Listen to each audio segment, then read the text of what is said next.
This happened when I was working the closing shift at a Starbucks just off the freeway, one of those weird locations where everything else around is already shut down by 10. It was about 11:45 p.m. on a Tuesday. The lights inside were dimmed, machines cleaned, and chairs stacked. I was the only one left, waiting to lock up and run home. Suddenly, I heard the low rumble of an engine. A sleek, black SUV pulled up to the drive-thru. I figured it was someone running late, maybe a trucker or a road trip couple. But the windows of the car were pitch black, like illegal black tint, and the engine stayed running with no movement. It stayed like that for a few seconds, and I thought I should serve this person and call it a day. "Welcome to Starbucks. How can I help you?" I asked politely. After a pause, the speaker crackled. "One tall caramel bloodbath." It didn't register at first. I actually laughed. "I think you meant caramel macchiato, right?" Silence. No answer. Only a faint, rhythmic breathing through the speaker could be heard. I thought for a while and figured it was probably some teenager messing around. I waited for the SUV to go away, just like it came. But it didn't. It just idled. 5 minutes passed, then 10, then 15. But the car was still there. I turned off the headset and tried to focus on finishing up, but every few seconds I'd glance at the drive-thru camera. The SUV never moved. No door opened, no window rolled down, just the purr of the engine lingered. By the time half an hour passed, I was genuinely freaked out. I decided to go outside and tell them we were closed. I stepped out into the parking lot, the cool air hitting me like a wall. I approached slowly. My nerves were spiking. As I got closer to the car, I noticed something on the glass. At first, I thought they were smudges, but then I realized what I was looking at. Bloody handprints smeared across the inside of every window. The back door window had the maximum amount of handprints. They looked like small hands, like a woman's, and some of the prints had dragged down.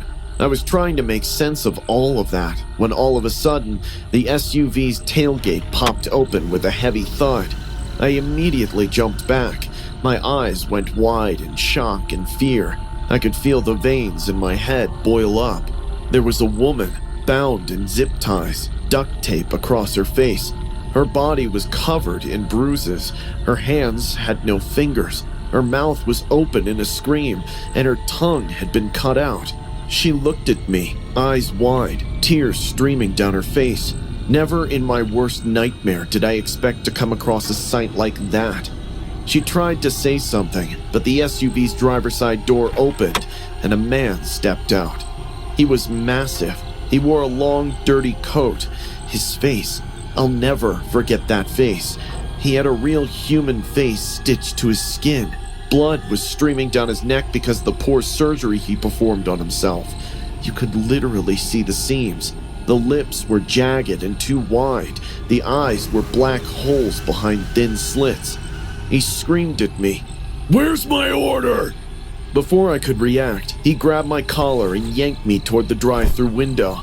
I tried to fight back, but he slammed my head against the brick wall. Stars exploded in my vision. He shoved my face into the window, trying to force it through the narrow opening like he was trying to crush me between steel and glass. I used every ounce of panic-fueled strength I had to twist sideways and wriggle halfway inside. I got in somehow, grabbed the window lever and tried to close it when he made another attempt to grab me. But this time, I trapped his arm between the frame. He screamed in rage. "What are you doing? Let me go! You don't know who you're messing with! I'm dialing 911! His hand was stuck, fingers jerking wildly, nails scratching the walls. He was putting all of his effort into freeing himself, but it all went in vain. I backed away and grabbed my phone, locking eyes with him as I talked to the emergency dispatcher. He was snarling, spitting through the window. "You're siding with the wrong one! She's not the victim! I am! She's the one who cheated on me! Come on, just let me go so I can explain! You can explain everything to the cops!" I backed farther into the store, waiting for sirens. I didn't take my eyes off him. When the cops arrived 10 minutes later, they had to tase him to get him off the window. I watched from his side as they pulled him down and wrestled him to the ground. The woman in the trunk, his wife, was barely conscious, but alive. They rushed her to the hospital. Later that night, a detective gave me the details. The man had been on the run for 3 days. He'd beaten his wife nearly to death, cut out her tongue, and severed her fingers so she couldn't use a phone. He was planning to dump her body in a secluded area out of state. But I don't understand why he decided to make one final stop at Starbucks. The whole time he sat outside, she was in the trunk, bleeding, broken, still somehow alive. And that stupid joke, caramel bloodbath, that was an inside joke between him and his wife. A silly joke she used to tell during the Halloween season. He wanted her to hear it one last time before he finished the job. I quit Starbucks a week later. I can't look at an SUV the same way anymore, and I don't work alone at night. Not ever again. It was a Saturday afternoon in early October when my mom finally agreed to let me go into Starbucks by myself. I was 13, and while I usually waited in the car, that day she handed me her card and said, "Go ahead, Ryan. Grab your usual. Just be quick, okay?" It felt like freedom. I stepped inside, immediately welcomed by the familiar smell of coffee and pastries. The place was busy but calm. A few people on laptops, a couple having quiet conversations, soft music playing. I was charmed by the place. As I made my way to the counter, my eyes stretched to the far corner. Seated perfectly still near the trash cans was a man in a cake pop costume. At first, I thought it was some sort of promo. The costume was round, pink, and oversized like a lollipop with fake sprinkles on top. But something was off. The pink coating was cracked and crusted in places. The stick end of the costume was frayed and dirty, and the sprinkles, they looked like they were sewn on with what I swear were strands of hair. No one else seemed to notice him. I looked at the baristas. They smiled at other customers, chatted. Not a single glance toward the man in the corner. It was like he didn't exist. I shuffled forward in line, trying not to stare. When it was my turn, I ordered a cake pop and a hot chocolate. I found a table near the front window and sat down. That's when I realized the man was waving at me. His gloved hand moved sideways, slowly. He even crooked his fingers, motioning me to come over. But I obviously ignored it. I didn't move. But a few seconds later, he stood up. His costume squeaked against the floor as he walked toward me. There was no sound of his footsteps, only soft squeaking and the dull tap of his fake cake pop stick hitting the tiles could be heard.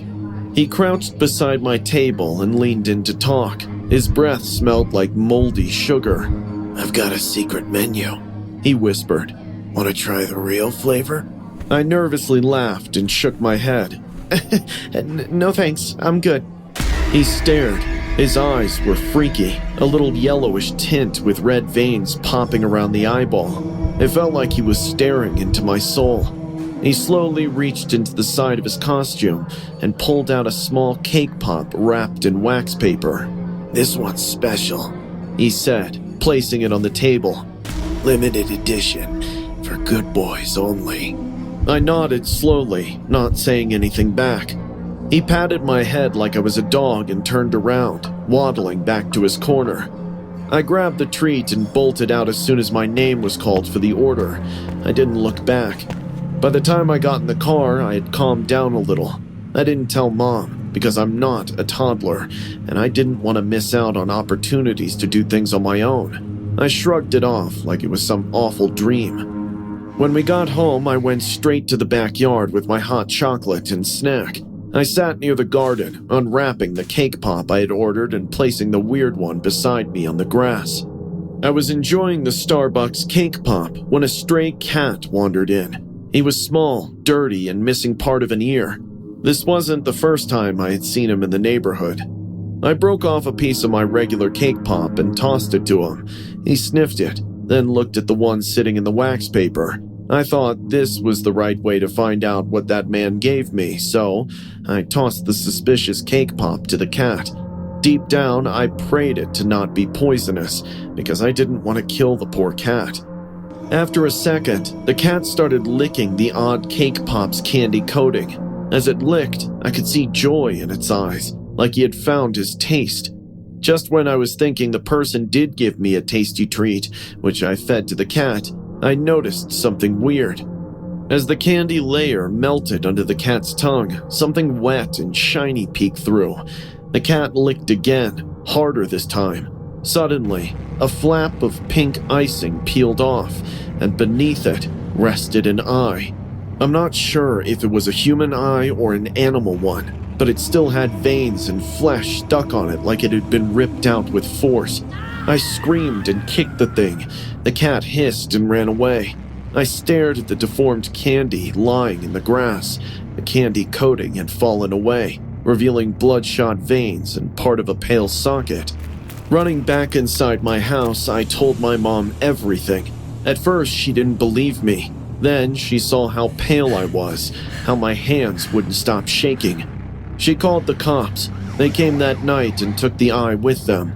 I never found out what they did with it, never heard if they tested it or if they found out who it belonged to. But here's the part that still chills me to this day.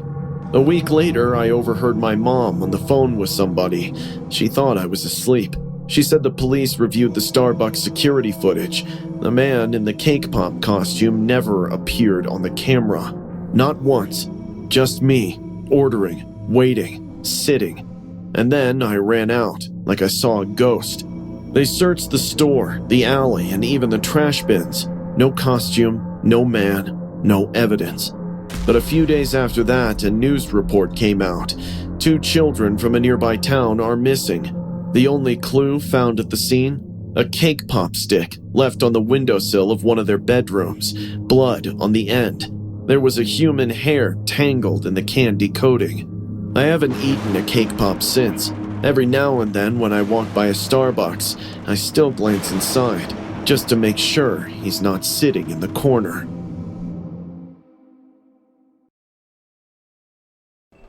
I work a desk job at a finance firm, and every day at 12:30 p.m. I take my lunch break. I just go for a walk, enjoy the fresh air, and order something from the Starbucks across the street. This practice has become a routine that makes me feel good. Mostly, I take lots of almond milk in my big vanilla cold drink, with a spinach, feta, and egg white wrap. Yes, I like to stay healthy because I hardly get the time to hit the gym.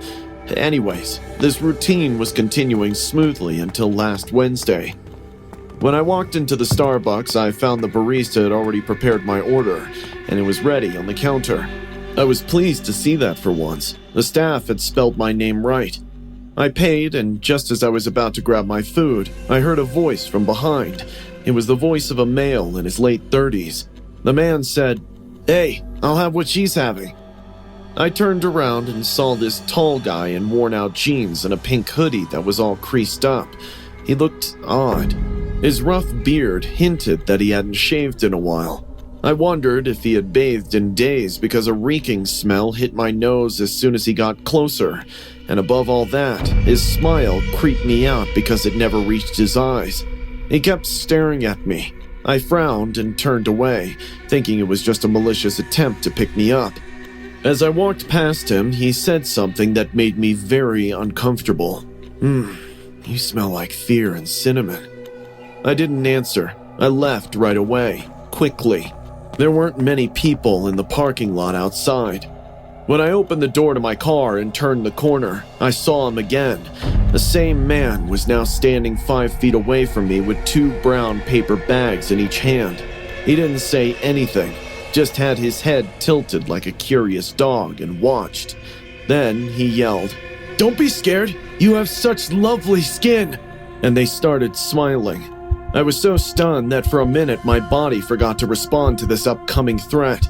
I should have gotten into my car and locked the door, but occasionally when you're too scared, you end up freezing.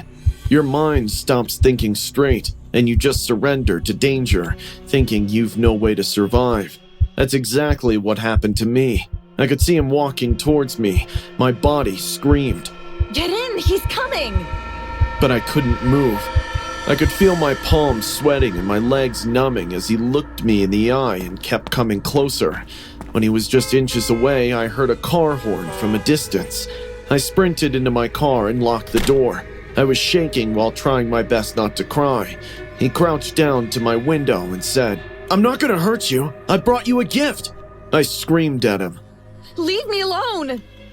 But he still stood there. Then he reached for the paper bag he was holding and grasped a handful of something. I couldn't see what it was until he placed it on my windshield. It was a thumb, a severed thumb with red nail paint on it. I screamed and began calling the cops when he spoke to me one last time. "Don't you feel lucky? This could have been you." Saying this, he walked off. When the cops came and took the thumb as evidence, they told me I might have come across a very dangerous person. I couldn't sleep for a few days after that. I kept going back and forth between the curtains and the locks. I even moved to a different Starbucks across town. But my chest got tight every time someone stood behind me. I couldn't get rid of the thought that he let me live on purpose. A few days later, the story hit the news, a story that just broke on Channel 5. A man was caught at a rest stop in a different state. There were brown paper bags in his trunk. Each one had body parts in it. They named him the Copycat Killer. He stalked women at cafes. He would order exactly the same thing as them, follow them, and then attack. Investigators revealed that a total of 5 women were killed. One had her eyes gouged out. Someone else had a thumb chopped off. They showed his face. He wore the same hoodie and had that same creepy, meaningless smile. I looked at the screen in fear. My hands were shaking, realizing I did dodge a bullet.